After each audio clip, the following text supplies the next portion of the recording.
Rhonda Summers and Laura Winters, the Dara and Malvi. We are doing the unfinished and untold story of both of these two lovely Canadian ladies. Let's begin. Now, we need to establish why are the ladies back together after the controversy that happened? And most importantly, just how exactly are they going to save this multiverse? Let's start with the first one. You see, we're going to speed up through this process. Rhonda knew about Laura's powers, and Laura's powers are kind of weird. You saw the other video with Rhonda and Laura. It showed the powers and abilities. And one of the things I was shown was any weapon could fall out of her body. This is due to some ancient curse that her family bloodline has, where for centuries it's been going on. And for Laura, it's like it got even worse. Now, for example, she could be washing dishes and a gun could fall out of her hand. Or she could be in the shower and a chainsaw falls out of her back. She could be at the gym and a bomb comes out of her toe, etc., etc. It's like so random and out of the place, out of order. You know what I'm saying? Now, it took her, listen to this, it took her 15, that's right, 15 long and hard years. Like, do you know how crazy that is? To put into perspective, dude, like the Trump and Obama and stuff, they weren't even the president. Well, okay, 17 years ago, but you get the gist of it, right? 15 years ago, Instagram was in its infancy. It wasn't the, app that it is today. Hell, YouTube hadn't even been around for over a decade or a little more over a decade. That's how long it's been since she has worked hard on not just understanding her powers, but controlling them and mastering them. But before she did that, well, as she was doing that, right, 5 years in, right, when she really, really tried to hone in and focus that keen sense of instinct that is inside of her, Rhonda knew about this and she was like, hey, there's this guy, I can help spread the word out. Maybe me and you could go to his lab, or I can get him to come to you and he can change your powers, right? Because I know how hard it is of a life for you. You know what I'm saying? And Laura sat and she contemplated on the thought for a moment. And she's like, you know what? All right, then let's do it, right? So she goes to find him, right? Mr. K. We're going to do it for anonymous reasons, Mr. K, right? But the thing is, Mr. K had tricked Rhonda. He wanted Rhonda to be, well, his puppet, so to speak. But he told her that feel-good story to lure her to his lab and location. And she didn't like that.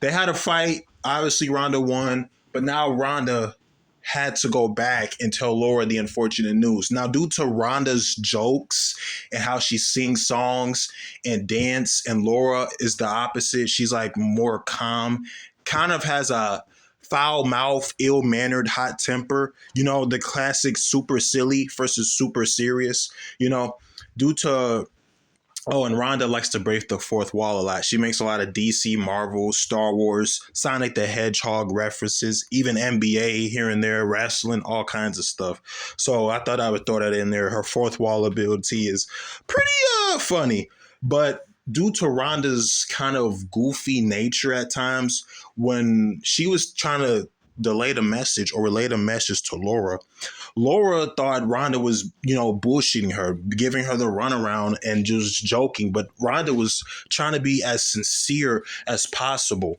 And Rhonda and Laura was like, listen, I'm sick and tired of this. Your games, your jokes, your little slapstick humor, comedy, all that stuff. I'm pretty much done. I've tried to tolerate you for years now, 2 years, and I don't think I want to see you again. So Rhonda just left, after Laura said that, and Laura left and they went their separate ways.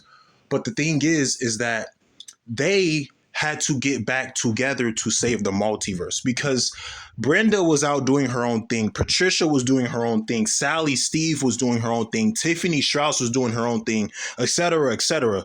Stephanie Velta, who's the wife of Stefan Velta. We'll do more videos on her later, right? So on and so forth, right? So who else is going to save the multiverse but these two? It kind of makes sense when you think about it. Like they had to, right? So after talking to Laura's mother, who lives in New York, Rhonda, found out the address and location. There was some back and forth here and there. I'm gonna go over how she traveled to Canada in another video, but we're kind of running low and short on time. There was a huge fight scene here and there, love lost, blah blah blah. But they were working together on, trying to get the multiverse right.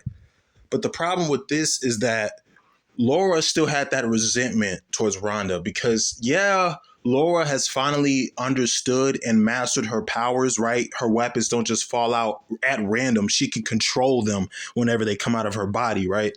But she still is hurt by the feeling of betrayal or distrust. She feels like Rhonda was, joking when she said those things, right?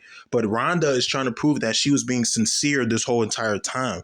Sometimes telling jokes a lot isn't always in your best interest. You know what I'm saying?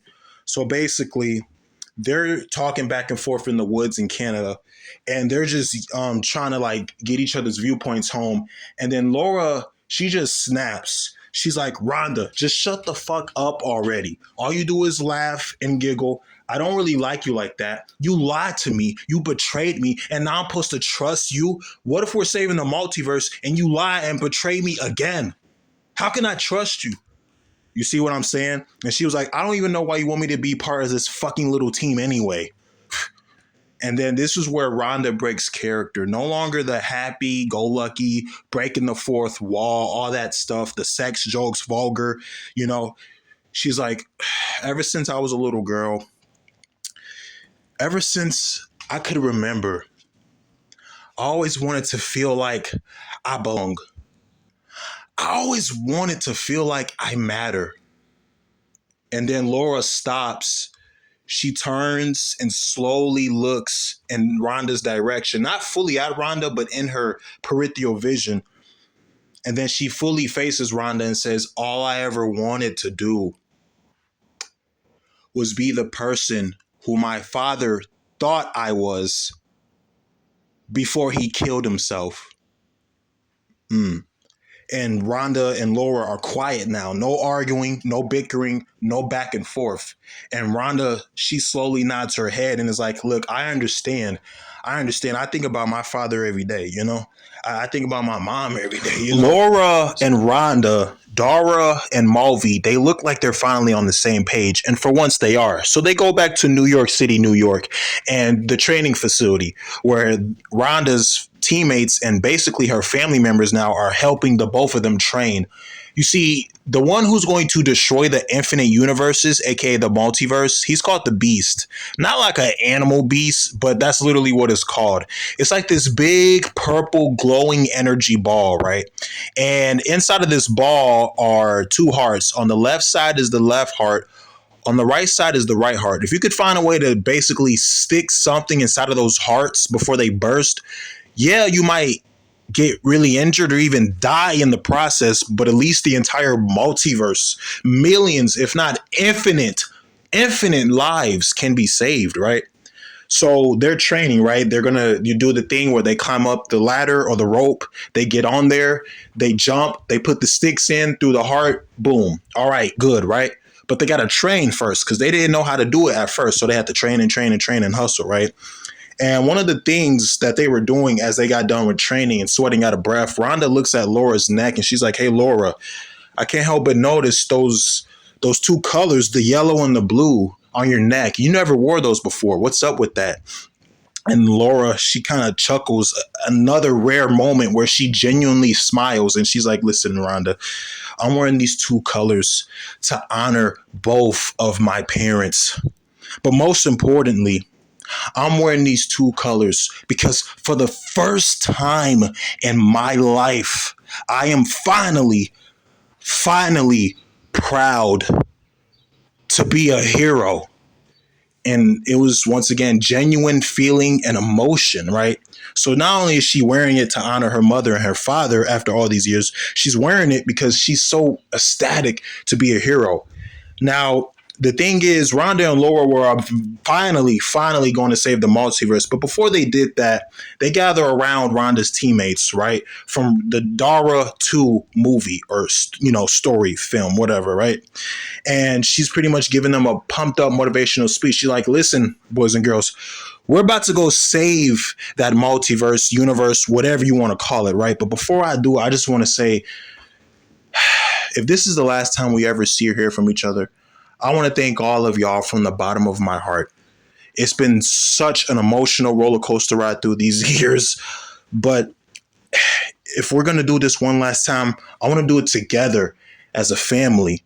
Because I was told a long time ago, family is not just who you're born with, it's who you die with. And there is nobody that I would rather die with than my fellow brothers and sisters.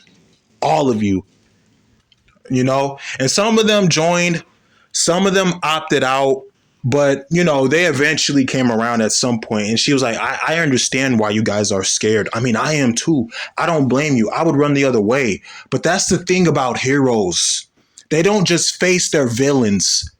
They face their fears.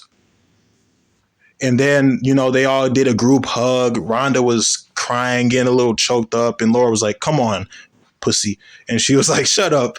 And then they go with the sticks and they travel to the multiverse together. Now, they're friends. They tried to stop the Beast's henchmen, right?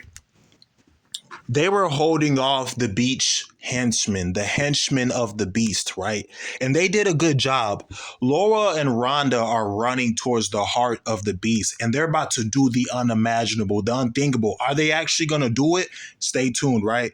So they climb up the ropes and then the little ladder and stuff. The Beast's henchman was trying to get at them and kill them, but their friends helped them. They fend off the henchmen, the goons, as they would say, right? So Laura runs to one side, whereas Ronda runs to the other side, right? They got the sticks in either of their hands, and then they breathe, they jump up. Boom, Ronda, she nails it. She puts the sticks in the purple ball and she's about to put it into the heart of the Beast. Laura did stick her sticks, so to speak, in the heart of the Beast, but then she fell, right? And she fell. And Ronda was like, come on, Laura. Come on, girl. I need you. I can't do this alone without you. And all their teammates are looking in despair and even apathy. They're like, oh, she's not going to do it. She's not going to make it. And even globally or universally, everyone was watching on a TV. It was like a freaking live stream to see if the heroes were going to save the multiverse. And Ronda's like, come on, Laura. And then Laura, she's having flashbacks of when she fell in a ditch and her mother was like, come on, baby, jump, right? And she was holding out her hands. She was holding out her arms.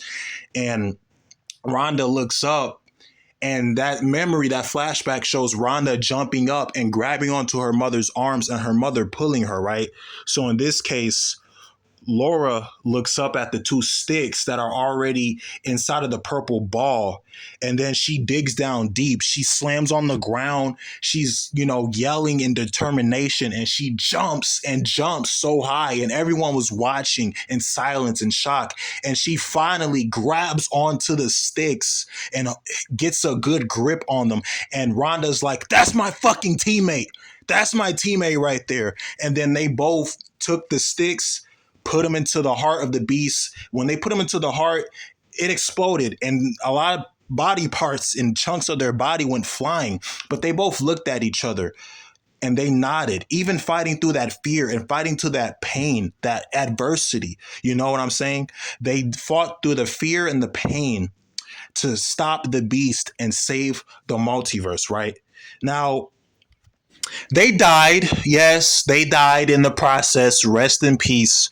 But, oh, she has risen, Blondie girl, as Ronda would say, as her and Laura came back to life due to their regenerative healing factors, and their friends cheered and were free. The Beast was killed and the multiverse was saved.